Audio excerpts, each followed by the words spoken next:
give ourselves a round of applause for just how wonderful our city has done.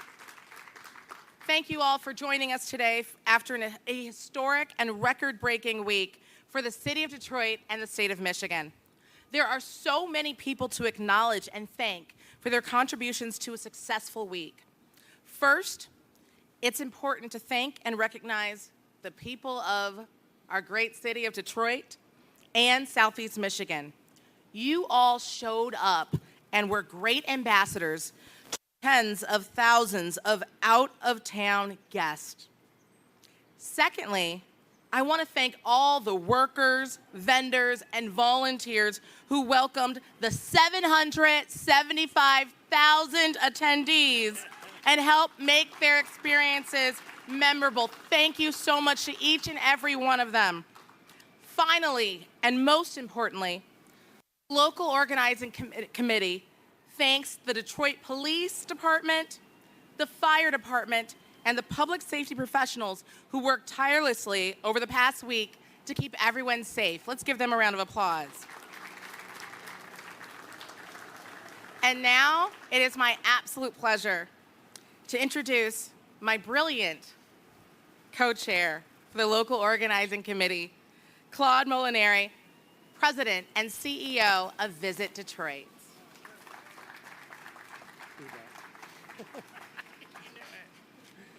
Good morning. Thank you, Alexis. It has been an honor to work with you on Detroit's record-shattering NFL draft. Last week, we were able to show our visitors and millions of people watching on TV what we already know about our city. Detroit is the best sports city in America, with 4 teams playing in 3 downtown blocks, a passionately supported pro soccer team, the Detroit Grand Prix, the Rocket Mortgage Golf Classic, major events like NFL Draft. No other city can compete with our ability to put on major sporting events. More importantly, Detroiters have helped make this city a center for innovation, culture, and creativity. Cars wouldn't be cars, music wouldn't be music, culture wouldn't be culture without Detroit. Detroit breaks record because of our people, and we are just getting started. 775,000 attended the draft in person, and an additional 34 million watched night 1 on TV, which is a 6% increase over last year. We anticipate getting full TV data later this week. Additionally, data on the overall economic impact of the draft will continue to come in over the next days, weeks, and months. Visit Detroit and the local organizing committee want to be precise in the overall economic impact of such a significant event. Sports economist Patrick Reich is working on an analysis as we speak, and it will be completed in June. While we work meticulously on compiling the data, it is still evident how successful last week's draft was. Dozens of organizations helped to make it possible, but I want to give special thanks to 3 in particular. First, thank you to the Detroit Lions. There would never have been a draft in Detroit without Sheila Hamp, Rod Wood, Kelly Cazzoli, and the countless others at that organization. Second, thank you to Dan Gilbert. Detroit has always been a remarkable city with people doing great things, but his vision over the past 2 decades has helped transform Detroit for a future of an incredible future of possibilities. Dan's support with the league was essential in securing the event, and the teams at Rocket and Bedrock have been instrumental in the draft's success. Finally, I want to thank Mayor Duggan, Governor Whitmer, Chief White, and the MEDC. Successful events require support from leaders in government, and the state of Michigan and the city of Detroit has backed us every step of the way. 2 words, 3 times. Thank you, thank you, thank you. The draft was a record-breaking, but we're just getting started in Detroit. There are 26 days till we welcome more than 100,000 people for the Movement Festival, 32 days till the Chevrolet Detroit Grand Prix, and 59 days to the Rocket Mortgage Golf Classic. It is now my privilege to introduce America's best mayor, Mike Duggan.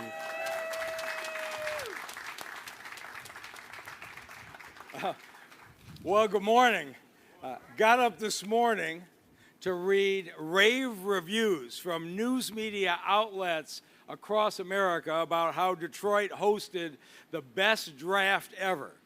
It is remarkable to read sports journals, business journals, news journals talking about the recovery of the city. Everybody's talking about Detroit. I feel like we are a 10-year overnight success. And the credit really belongs to the people who live in this city.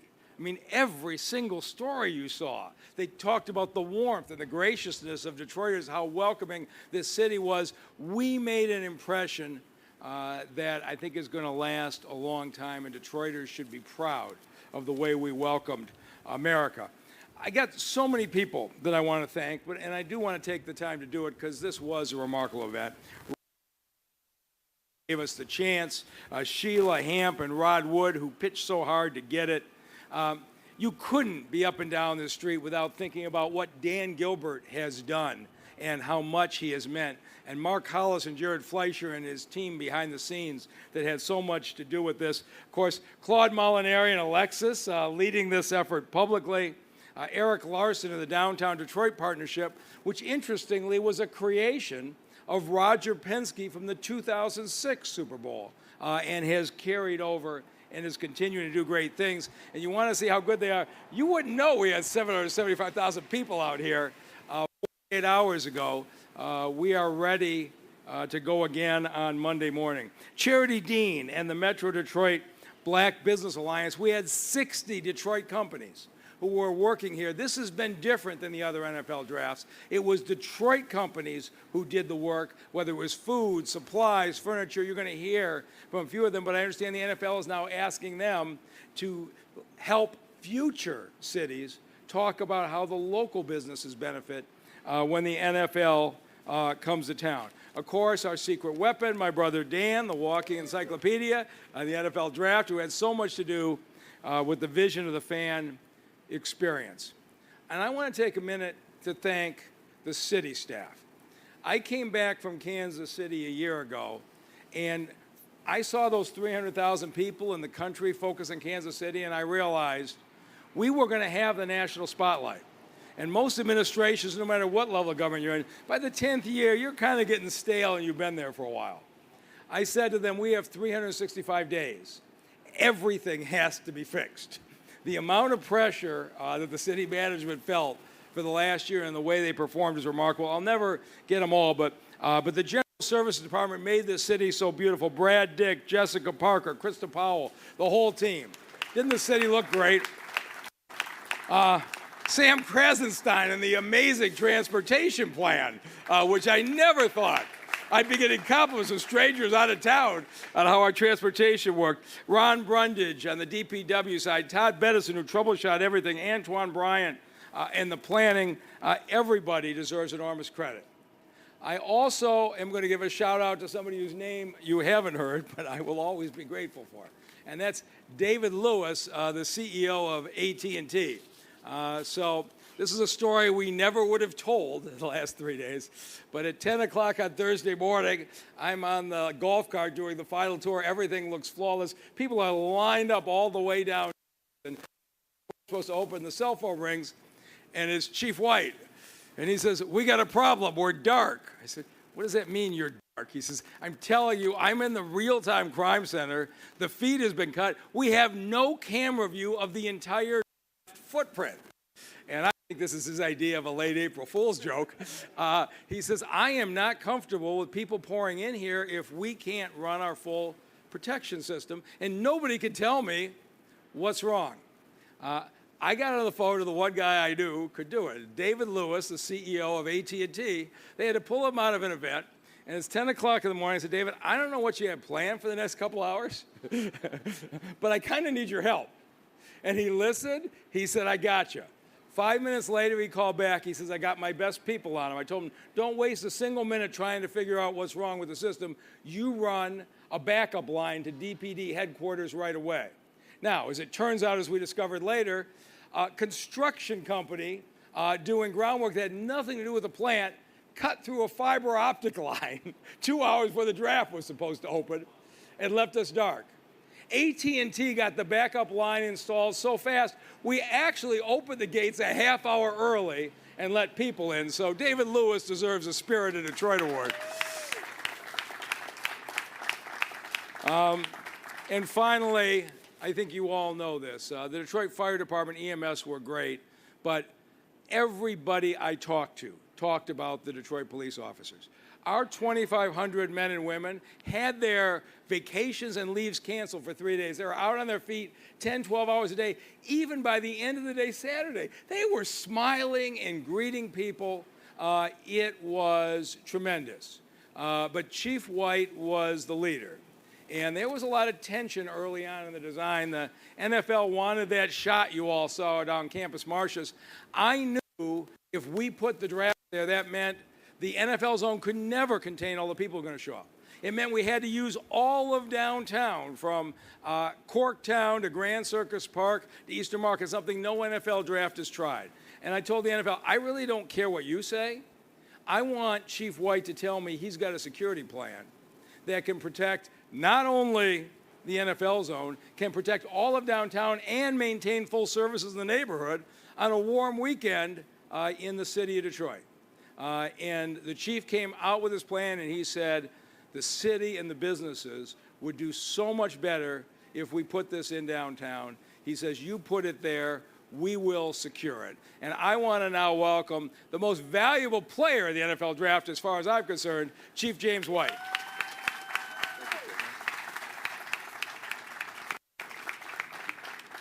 Good morning.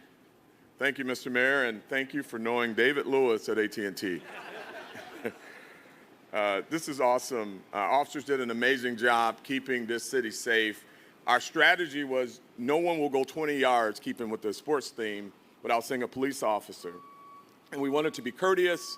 We wanted to make sure that we were present and that it wasn't over-police, but you could not go too far without seeing the police, and that they were highly engaged. We could not be more happy. We could not be prouder. I want to thank all of our law enforcement partners, but I would be remiss if I didn't just pause for a second and thank my partner over at Fire, Commissioner Sims and his team.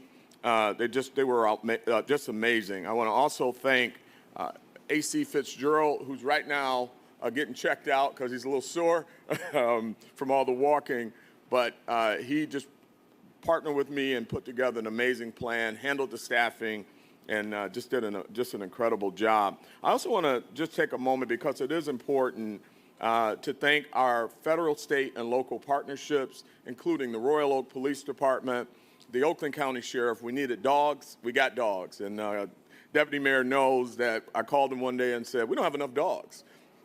He says, all right, let's see what we can do. Let's activate some partnerships. And we were able to get enough bomb-sniffing dogs and narcotics dogs to help us with the footprint, which is super important.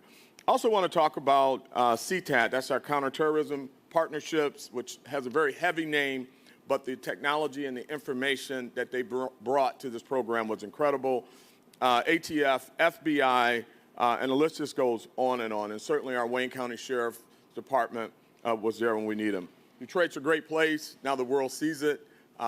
Just to hear some of the compliments and some of the accolades that we receive for our city, not just the police, not just the fire department, but for our city, the beauty of our city, the compliments to the mayor.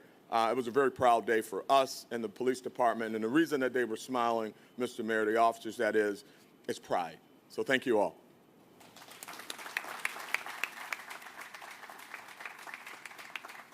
Let's have another round of applause for Mayor Duggan and Chief White. Thank you so much for all you've done. Now, the mayor alluded to just how amazing it was to look around when you looked at TV and you saw those beautiful buildings and you saw so much activity in life. And we cannot thank Dan Gilbert and the Rocket Companies enough for all of the work that they've done.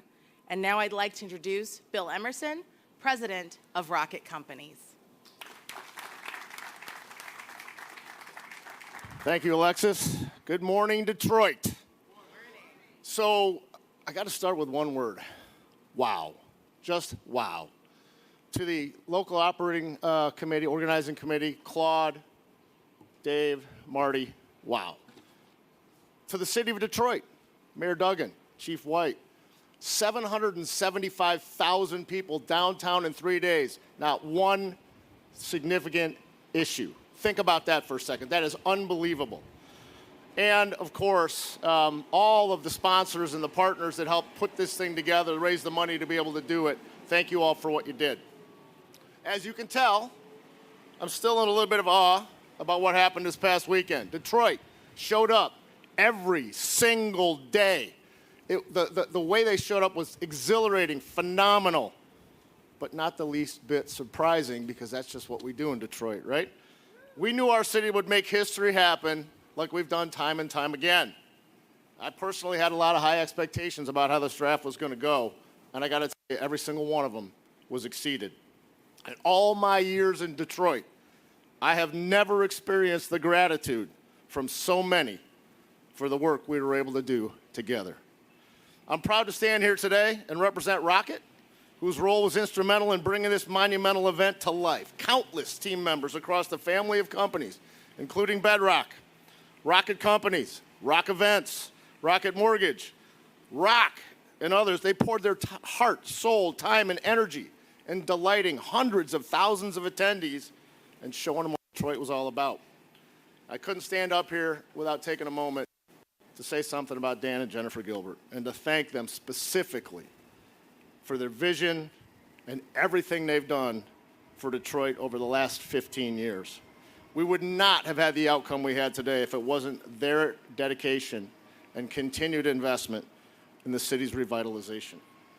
Now, timing is everything, is it not? So the draft has been years in process, right? Getting it to this point. But it came together at a pivotal time as our Detroit Lions wrapped up an unbelievable season.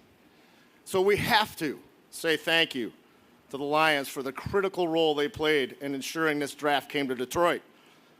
Sheila Ford Hamp, Rod Wood, Kelly Cazole, the Lions, thank you so much for the opportunity. Without you and our awesome fans and the incredible team we put together, none of it would have happened. By the way, we need to make a shout out to the state of Michigan and the MEDC for putting millions of dollars investment into the city to be able to affect the area outside the footprint so that folks could come down here and enjoy this without having to actually be in the footprint. It was absolutely incredible. People could walk up and down Woodward, Grand Circus Park, Capitol Park, Harmony Park, Beacon Park, and see what was happening around them. And of course, Bedrock. Ahead of the draft, Andrea Danuski, Ivy Greener worked tirelessly with a dozen businesses and pop-ups to help them open on time and created an interactive guide for visitors to access more than 119 options to dine, shop, park, visit, and experience. Yes, we wanted to ignite the whole city with excitement, and we were intentional about ensuring everyone across the city could celebrate along with those who visited downtown. The Gilbert Family Foundation hosted neighborhood draft parties in collaboration with Northwest Goldberg Cares and MACC Development. The events welcomed more than 1,000 attendees to partake in DJ performances, free food from local food trucks, and yard games while the draft was projected for all to see. We have a little philosophy at Rocket. It's called "You will see it when you believe it."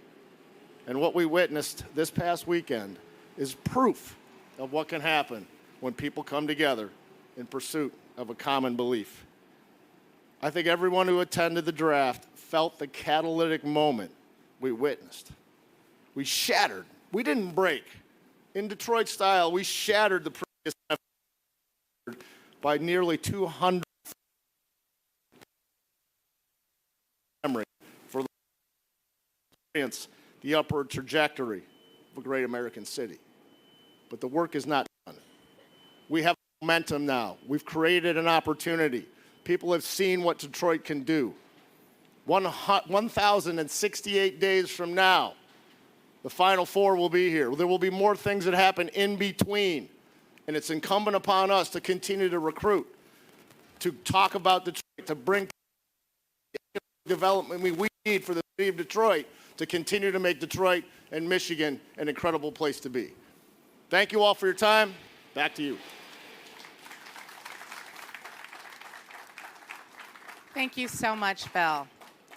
Of course, one of the things that made this draft so special and experience just so cool and so unique was that we had so many local businesses play a role. For those of us who went to Kansas City last year, one thing you heard time and time again was people saying that they didn't feel like local businesses were as included. And as Mayor Duggan said, the committee said that was not going to happen. That was something that we were not going to do. So now, to introduce some of the businesses who played such a role in making the draft so special, I'd like to introduce Detroit 75 owner Ahmad Nasser, Top Pick Collective owner Brittany Hoskins, and Chef Omar Mitchell of Table Number 2. 3 of the business owners, come on up here and y'all will talk together. 3 of the 60 local businesses included in the draft. Thank you. Good morning, everybody. I'm Ahmad Nassar. I'm the CEO and creative director of Detroit 75 Kitchen. For those that are unfamiliar, we're a proper sandwich shop in Southwest Detroit. Many of you would probably recognize my brother, Chef Mike. He's just a lot cooler than I am, but he was not able to make it this morning. But collectively, we're just so proud to have been part of this event. I mean, what a great time. Between our Southwest Detroit location, our catering throughout the weekend, and our activation in Hart Plaza, we served more than 15,000 meals. That's a lot of food and a lot of people. So, in terms of credits, in the back over there, Chris Moyer and the rest of the Visit Detroit team for helping us navigate the weekend. Kai Bowman from Metro Black Business Alliance, as well as, let's see here. Well, there's a lot of people to thank, but I know I'm forgetting one person in particular, but if I didn't mention you, thank you so much. We had such an unbelievable time, and thank you for having me.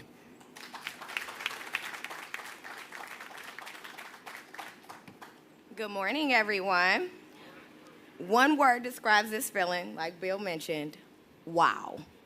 My name's Brittany Hoskins. I'm the owner of the Top Pick Collective and the Lux Rental Collective. We focus on event design and event rentals. We provided all of the furniture in Hart Plaza, the Bud Light Beer Tavern, and all of the backstage VIP suites. Thank you. In previous draft cities, the furniture needs were so great that local businesses didn't have the capacity to provide them. Our team custom built tables locally. We purchased hundreds of pieces of furniture, and much like other amazing Detroit businesses, we showed grit and we just got it done. I'd be remiss if I didn't recognize Charity Dean and Kai Bowman of the Michigan Black Business Alliance for being ahead of the curve and making sure that minority businesses were certified to even be able to take advantage of the opportunity. So to give you a little context, in November, we got certified to even be able to be in the room. It's been a long and hard 30 days. Yes, that's right. Conversation started in November, but the work that's happened, it's been in about 30 days. So 30 days, we've built this record-breaking draft, and we've been stretched in a way like never before. I'm tired, but I've never been more proud of myself and to be a little black girl from the east side of Detroit than I am today. I can't wait to see what's next.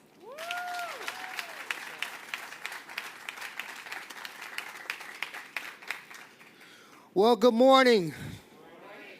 Good morning to my neighbors downtown Detroit and a lot of friends here. So thank you all for coming. My name is Chef Omar Mitchell. I represent the famed Table Number 2 restaurant located in downtown Detroit in Greektown. Before I get started here, I would like to acknowledge some folks, if you don't mind. First and foremost, the NFL and the Detroit Lions. Of course, my landlord, Mr. Dan Gilbert and Jennifer. Thank you guys, Bedrock and Rocket, for all that you do. Bill, thank you very much. It wouldn't be us without you all. The city of Detroit.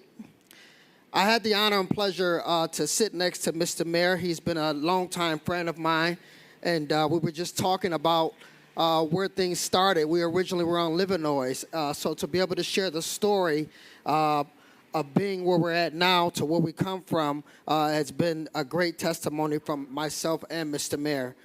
Thank you to the governor in the state of Michigan. Thank you to the MLBDC. The Visit Detroit, Chris, thank you, man. You rock. Downtown Detroit Partnership, Chief White, Detroit Police Department, thank you, sir. I'm right there in the middle of all the witnesses of the Detroit Police Department and DFD, Detroit Fire Department. I get to see it all from the watchtowers on down. And so everything was absolutely remarkable. The police department and the fire department was very courteous. No one was aggressive. Everyone did their job diligently, and you saw no signs of exhaustion. So that was incredible. Thank you to the commissioner for Detroit Fire Department. I'll get right to it about the story, and Claude and Alexis, thank you. I'm sorry, my apologies. I'm born and raised in Detroit, Michigan. I've been laying bricks and mortar here for 30 years. So this is what a story of Detroit is all about.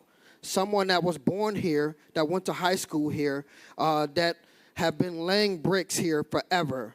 And so to be sitting here or standing here talking to you all right now about the NFL draft and the accomplishments and the success, this is what Mr. Mayor has been talking about. This is what Mr. Dan Gilbert invested into the city of Detroit about. This is what Visit Detroit stand behind. Getting Detroiters to come to Detroit to do what we have to do to invest into a remarkable city. We are a remarkable city, and don't ever forget that. When we're never going to give up. The grit, invest in Detroit. Like the gentleman said, you will see it when you believe it. Well, I tell you what, it's been over 30 years, and I definitely believe it. And the city of Detroit is remarkable for me, and I'll never give it up. Our restaurant, downtown Detroit, table number 2, is remarkable. But we need you folks not only to support the business, but come down Detroit, walk around, enjoy. It's a safe place. It's a beautiful place, and it's a great place to be. Detroit is what it's all about. Yes, we're excited for our Detroit Lions. Yes, we're excited for the Final Four. Yes, we're excited for soccer, etc. But we are excited to be Detroit. Yes, please give yourselves a round of applause, please. Detroit is what it's all about. I'm just exhausted. We're hearing all the wonderful stories all over the world about all these wonderful cities and states, but it's our time now, Detroit. Let's stand up. Let's take it. It's all about the grit. Thank you. Thank you. Another round of applause for these businesses, all the amazing businesses who participated, Michigan Black Business Alliance, all of the other organizations who helped us make this happen. Thank you. Now, I would like to introduce the man who leads the Downtown Detroit Partnership. When you think about these beautiful parks and what has made downtown such a beacon, he spends every single day thinking about what we're doing and how we're going to showcase downtown, but also make it a place where everyone feels special and welcome. The president and CEO of the Downtown Detroit Partnership, Eric Larson. Wow, Alexis, I need you to follow me around because, my dad would say you were, telling lies here. But on behalf of the Downtown Detroit Partnership, good morning. I can't believe what a success this NFL draft was. It's been said over and over again. We have exceeded, I think, everyone's expectations, not only just locally, but nationally and internationally. We shattered attendance records, but most importantly, we showed the vibrancy of Detroit on the world stage. Stories of these local businesses exemplify the way that we focused on hosting the NFL draft. We knew that it was important to make sure that this was an inclusive and embraced all of Detroit. And that's exactly what we've done. And we didn't do it just within the draft footprint. We did it throughout the city. Award-winning Campus Martius Park now not only is the host of countless activities throughout the year in and year out, it also happens to be the home of the place that broke the NFL record. We showed our pride for the Lions. Thank you, Lions. We showed our pride for the city. Thank you, Mayor. And that pride has been growing as we've built a strong and inclusive core to our city. The plan for the draft was built on 3 principles. Make it safe, thank you, Chief. Showcase the city to the world, and make sure that we had opportunities for our local community to participate. I think we hit on all three of those principles. The Downtown Detroit Partnership's Draft Day in the D did exactly as we intended. We extended the draft's impact into 4 parks and up and down Woodward Avenue.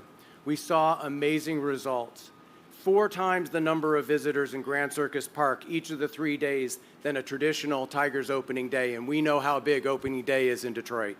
We deployed 90 food trucks and 135 small business vendors were part of the activations throughout these public spaces. We drove sales to existing businesses like House of Pure Vin on Woodward through the activation in partnership with Bedrock.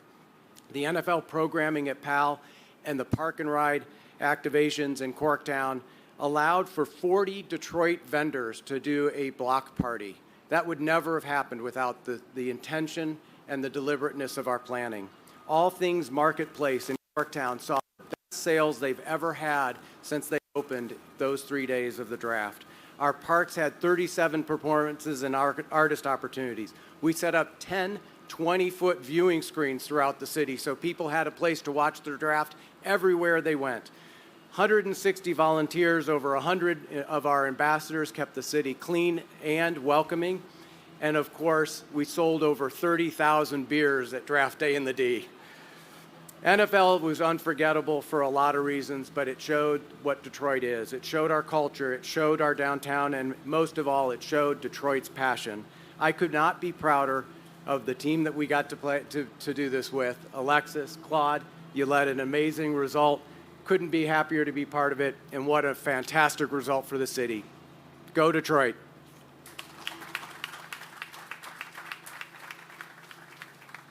All right, now we're going to open up for questions. All right, and I can direct it wherever you need me to.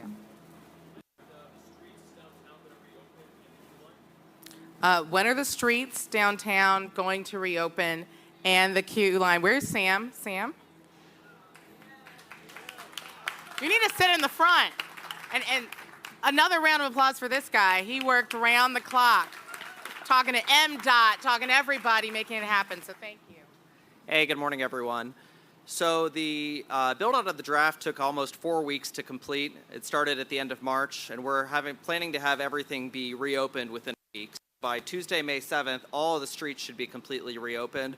We're actually a little bit ahead of schedule. We already have Larned reopened today, which wasn't even supposed to reopen until Wednesday. So day by day, as parts of the draft footprint go away, the fencing goes away, the stage gets taken down, we'll be opening up the streets as fast as we possibly can. So we're starting today, but every day this week you should see some progress. Any more traffic, transportation-related questions? Queue line? Right, so Q Line currently is stopping up right outside Little Caesars Arena. They'll be working their way back down and stopping at Campus Martius later this week, and they'll be resuming full service down here at Congress by Monday or Tuesday next week, depending on how fast we get everything removed. All right, thank you, Sam.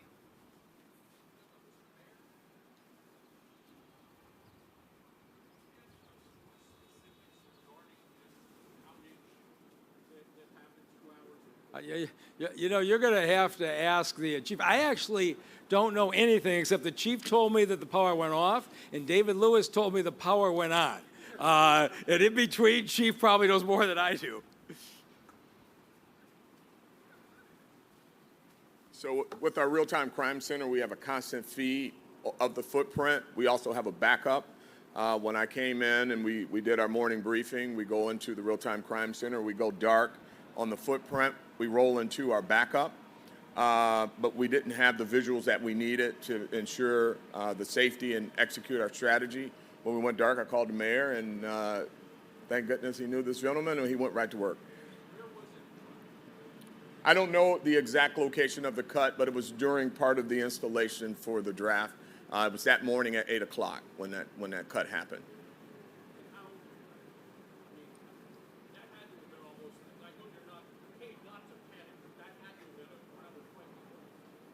It wasn't frightening, but we have backup plans, and then we have backups to the backups. We went into our third backup plan. We had some visuals and some things that we did with our towers and things such as that where we were getting feeds in, but it would not allow us to execute like we needed to because we wanted to be 20 yards between people and we needed the cameras to get there and to have the officers situated. We were directing the officers from the real-time crime center from something we call Eagle Eye. So if we saw groups, we wanted the officers to move towards those groups. We didn't have that ability until we got back up.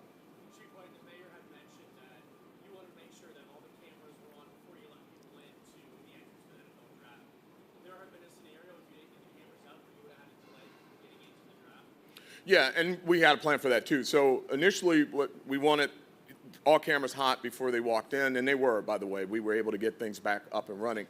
But what we decided was, well, we had our undercover officers, so we were going to be much more aggressive with them. And then the other thing that we were going to do is use our private partnerships with cameras and get access that way.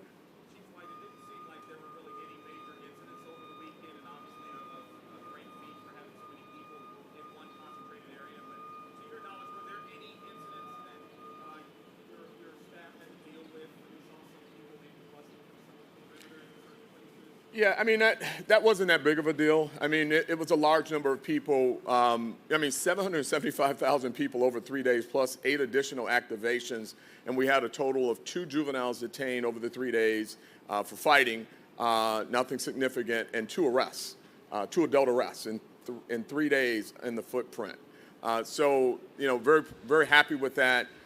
Nothing major. And the gate issue, we knew about that. We talked to others that had hosted, and they said, listen, what's going to happen if at the end of the night you're going to have some people, once it closed, try to get in. We knew that was going to happen. We had officers stationed around the gate. A few kids got in, a few adults got in. But the good news was, part of our plan was even once they hit that gate, they were still screened when they came up to the gate. We had a couple people that weren't screened. We put our undercover officers on them. We were able to get them. The part I saw the video of about 4 or 5 people. The part that you didn't see was us getting them and getting them out of here.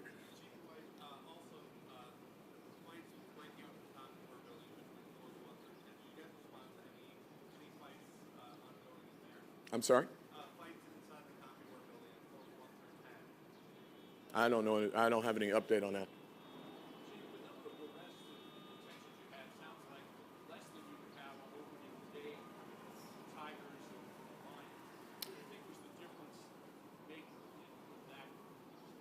I think our community. I mean, our community was ready for this. They knew we were on a national stage, excited to show who we are. I mean, that old nonsensical stories of Detroit from the 80s, it's over with. And we're a different city. Our community was ready for this event, and they showed it. And I was very proud of them. We had people in our community pointing out things like police officers to us. Hey, I think they're going to get into a fight. And we were able to get ahead of a lot of different things and really contain a lot of issues before they happen.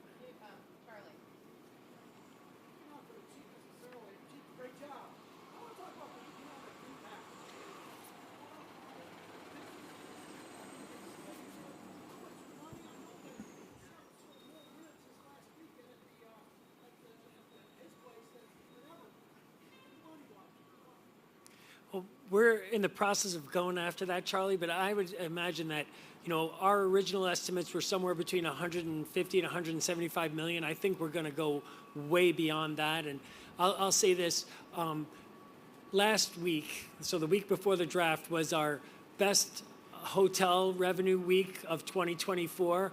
It's possible that this past week with the draft will be the best hotel revenue week ever for Southeast Michigan. And that's 128 years of tracking that. So we're really, again, the numbers spoke for themselves. There was people representing every county, every city, and then throughout the country and throughout the world. I mean, there was European people in here. So the economic impact is going to be a job for our team to put together, but we're excited to do it. And we'll be pleased to share it with everybody once we get rolling.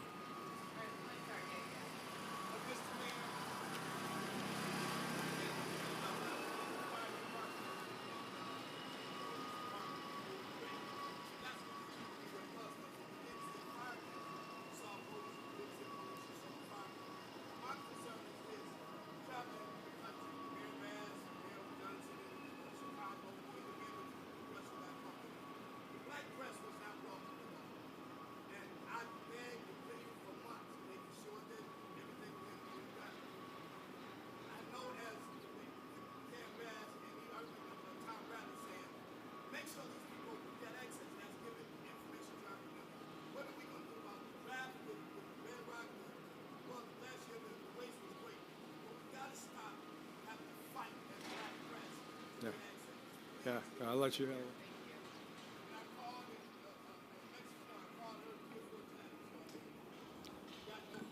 Yeah, so I think one, when you actually look at the coverage and who has been represented, I think there was a very, very broad, diverse representation of media. And I think afterwards we can talk, but of course, we did not handle all the credentialing. So we can talk after if you'd like. I'm going to go to the. All right.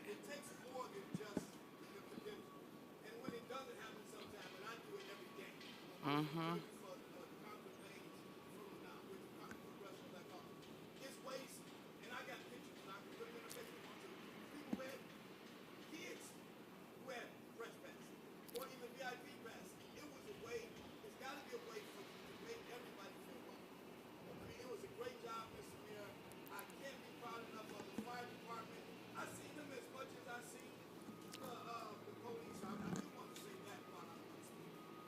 Okay, thank you so much. Let's go to, yeah, you go on.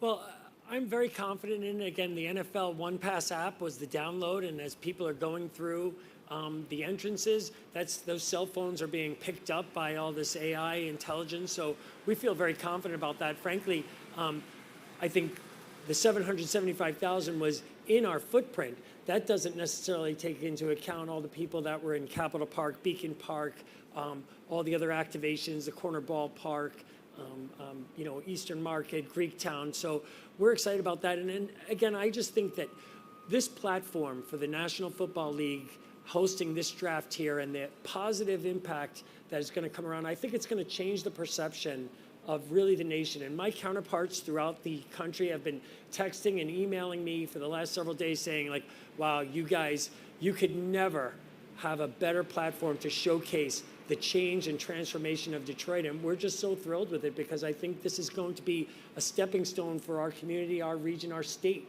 when we move forward and procure more and more events. I think, winning begets winning. And I think there's a lot of groups that'll want to be associated with us now that they saw what can happen here.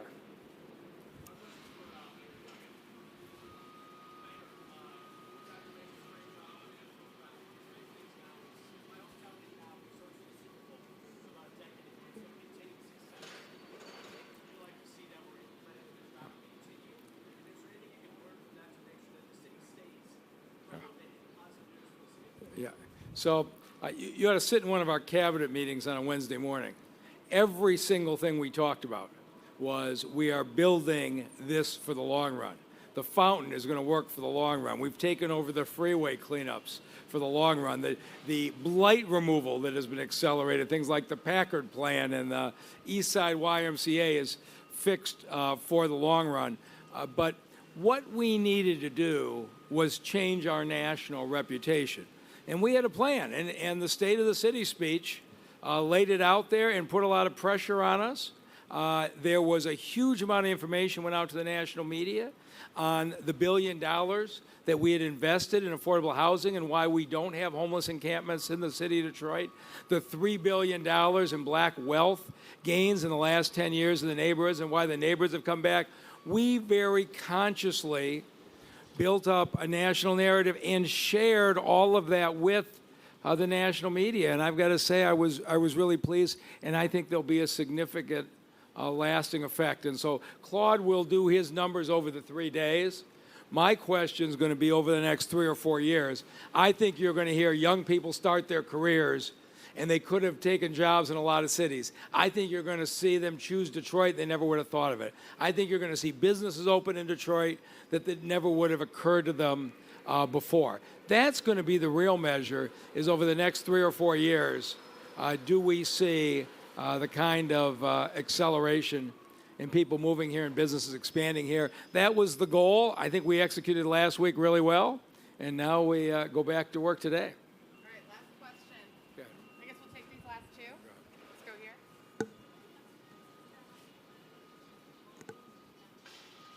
Are there any estimates as to How many were local versus, okay, not yet. Last question.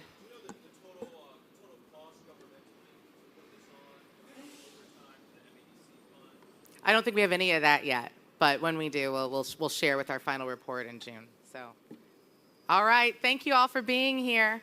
Appreciate it. Great work.